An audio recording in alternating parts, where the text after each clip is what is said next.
So I've missed you, and it's been a while since I got to read you a story, but I'm back now. And I decided to have, Penny and I came out to have a picnic today um, with our friends and with our picnic basket full of fruit and our flowers back here and our books. And I wanted to share with you that even though I haven't been around, I've thought of you so often. And I'm so glad we're back together to read another book. And today, I wanted to read for you a very special book. It's kind of long, so hang with me, okay, because it's so special. It's The Velveteen Rabbit, okay? Here we go. Let's do this. The Velveteen Rabbit, or How Toys Became Real. There was once a Velveteen Rabbit, and in the beginning he was really splendid. He was fat and bouncy as rabbits should be. His coat was spotted brown and white. He had real threaded whiskers, and his ears were lined with pink satins. On Christmas morning, when he sat wedged on top of the boy's stocking with a sprig of holly in his paws, the effect was charming. There were other things in the stocking, nuts and oranges and toy engine and chocolate almonds and a clockwork mouse, but the rabbit was quite the best of all. For at least 2 hours the boy loved him, and then aunts and uncles came to dinner, and there was a great rustling of tissue paper and unwrapping of parcels, and the excitement of looking at all the new presents, and the Velveteen Rabbit was forgotten. This is Christmas morning. Can you see how special he looks with his velveteen ears?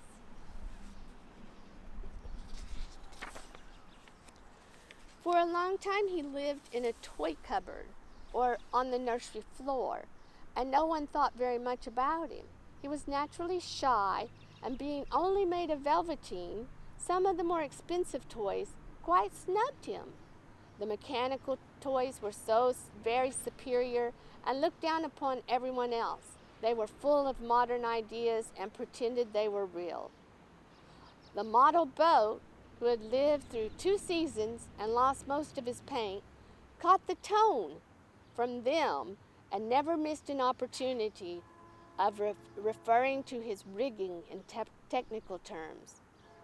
The rabbit could not claim to be a model of anything, for he didn't know that real rabbits existed. He thought they were all stuffed with sawdust like him, and he understood that sawdust was quite out of date and should never be mentioned in modern circles.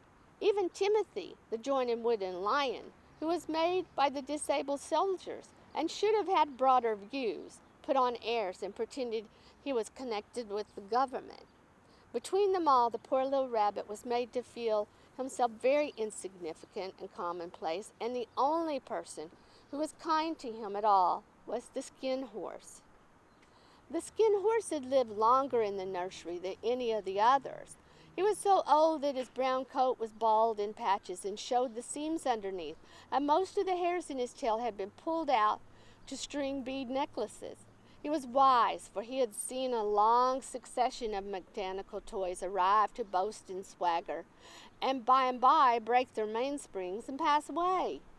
He knew they were only toys and would never turn into anything else. For nursery magic is very strange and wonderful, and only those playthings that are old and wise and experienced, like the skin horse, understood all about it. "What is real?" asked the rabbit one day when they were lying side by side on the nursery fender before Nana came to tidy the room. "Does it mean having things that buzz inside you and a stick-out handle?" "Real isn't how you're made," said the skin horse. "It's a thing that happens to you when a child loves you for a long, long time, not just to play with, but really loves you. Then you become real." This book doesn't have pictures on each page, so I'm going to keep reading, and I'll show you when it does. Look. Do you see? The skin horse and the Velveteen Rabbit. And here, the Skin Horse is telling his story, okay? All right. Does it hurt? Asked the rabbit. Sometimes, said the Skin Horse, for he was always truthful. When you're real, you don't mind being hurt. Does it happen all at once, like being wound up? He asked, or bit by bit.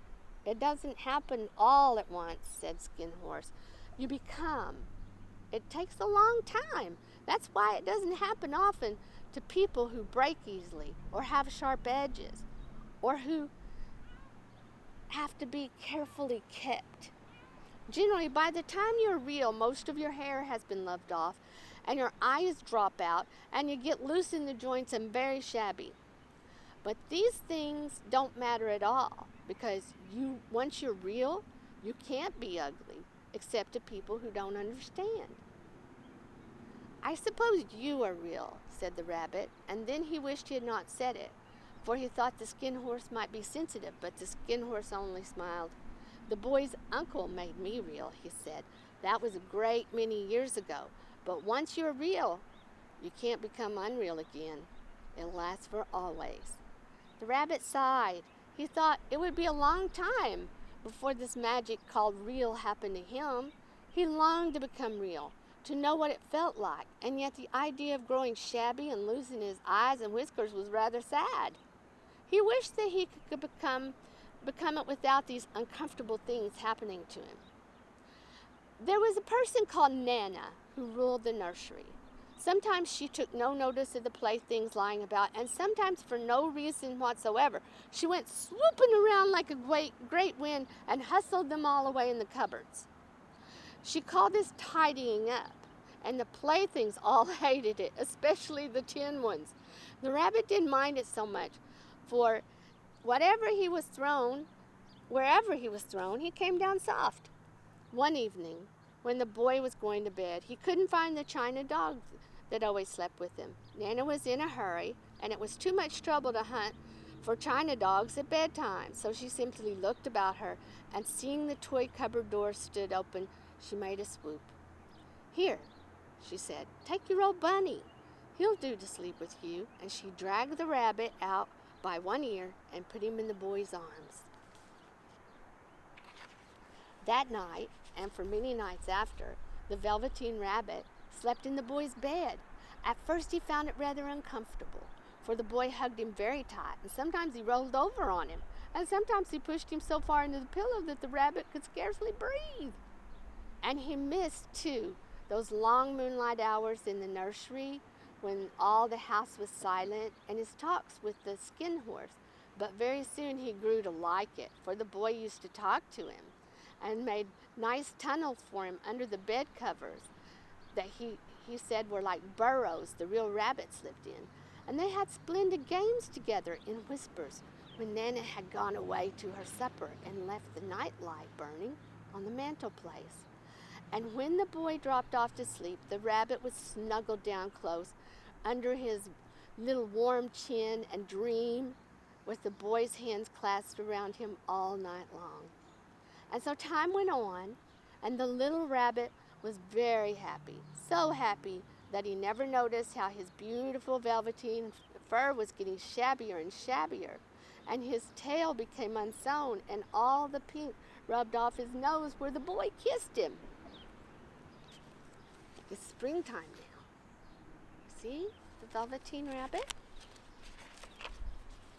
Spring came, and they had long days in the garden. But whenever the boy went out, the rabbit went too. He had rides in the wheelbarrow and picnics on the grass and lovely fairy huts built for him under the raspberry canes behind the flower border. And once, when the boy was called away, suddenly to go to tea, the rabbit was left out on the lawn until long after dusk. And Nana had to come and look for him with the candle because the boy couldn't sleep unless he was there. He was wet through with dew and quite earthy from diving into burrows the boy had made for him under the flower bed, and Nana grumbled as she rubbed him off on the corner of her apron. "You must have your silly old bunny," she said. "Fancy all that fuss for a toy." The boy stood up in bed and stretched out his hands. "Give me my bunny," he said. "You mustn't say that. He isn't a toy. He's real." When the little rabbit heard that, he was happy, for he knew that what the skin horse had said was true at last. The nursery magic had happened to him, and he was a toy no longer. He was real. The boy himself had said it. That night he was almost too happy to sleep, and so much love stirred in his little sawdust heart that it almost burst. And into his boot-button eyes that had long ago lost their polish, there came a look of wisdom and beauty, so that even Nana noticed it in the morning when she picked him up. I declare if that old bunny hasn't got quite a knowing expression. That was a wonderful summer. Near the house where they lived there was a wood, and in the long June evenings the boy liked to go there after tea to play. He took the Velveteen Rabbit with him, and before he wandered off to pick flowers or play at brigands among the tree, he always made the rabbit a little nest somewhere among the bracken, where he would be quite cozy, for he was a kind-hearted little boy, and he liked Bunny to be comfortable. One evening, while the rabbit was lying there alone, watching the ants that ran to and fro between his velvet paws in the grass, he saw two strange beings creep up out of the tall bracken near him.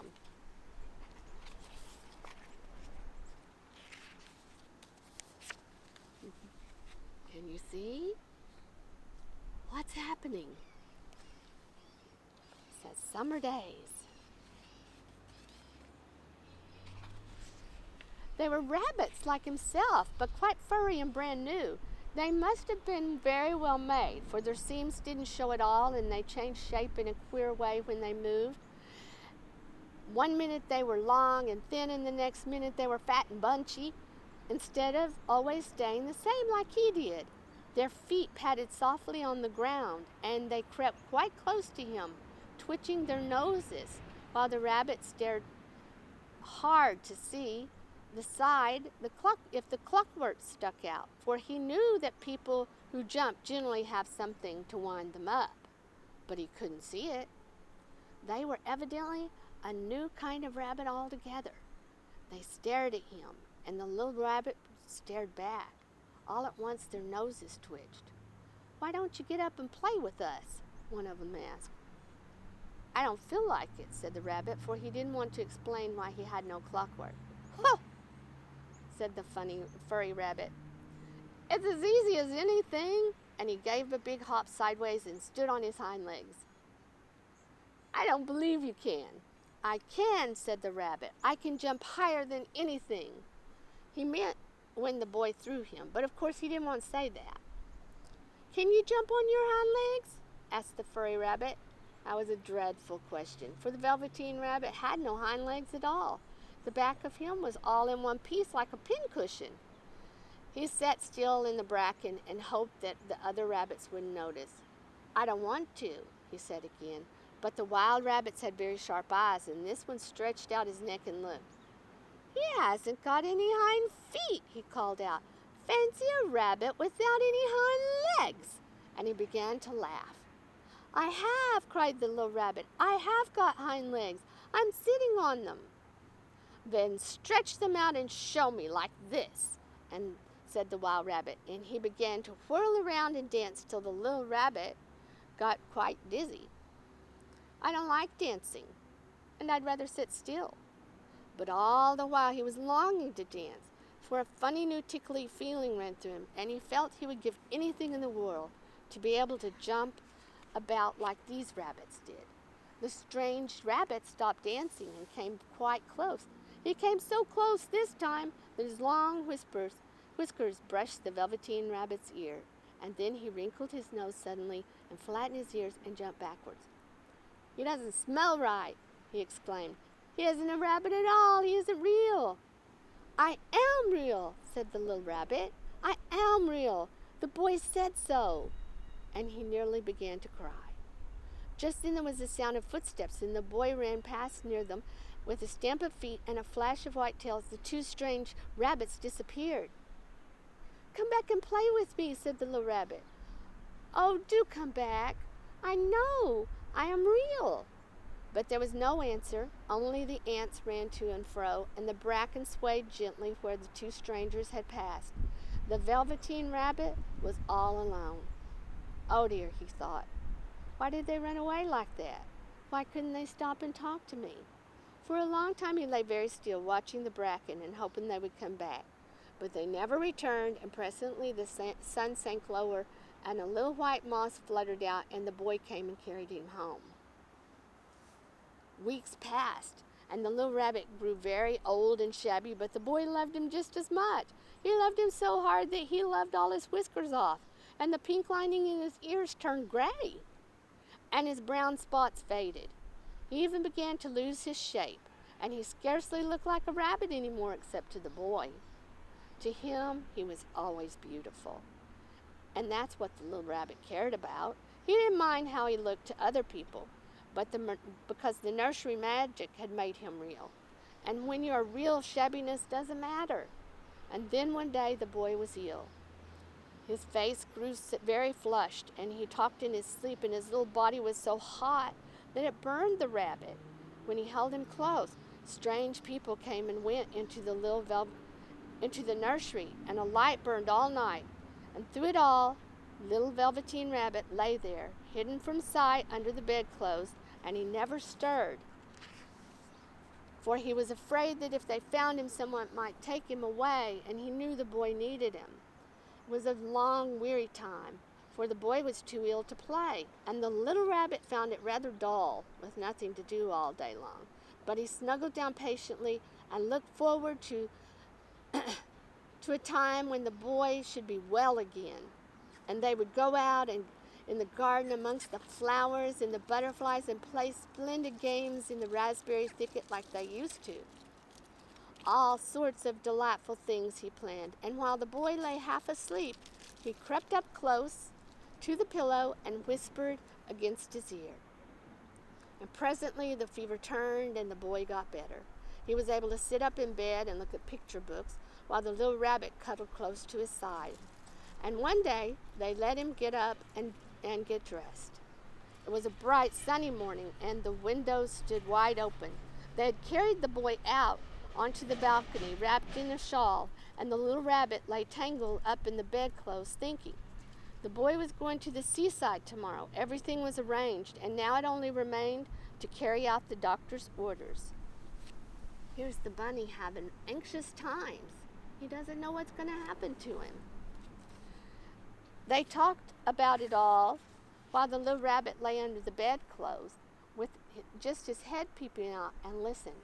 The room was to be disinfected, and all the books and toys that the boys had played with in the bed must be burnt. "Hurrah!" thought the little rabbit. "Tomorrow we shall go to the seaside," for the boy had often talked of the seaside, and he wanted very much to see the big waves coming and the tiny crabs in the sand castles. Just then Nana caught sight of him. "How about his old bunny?" she asked. "That?" said the doctor. "Why, that's a mass of scarlet fever germs. Burn it at once." "What? Nonsense. Get him a new one. He mustn't have that anymore." And so the little rabbit was put in a sack with an old picture books and a lot of rubbish and carried out to the end of the garden behind the fowl house. That was a fine place to make a bonfire, only the gardener was too busy just then to attend it. He had the potatoes to dig and green peas to gather, but next morning he promised to come quite early and burn the whole lot.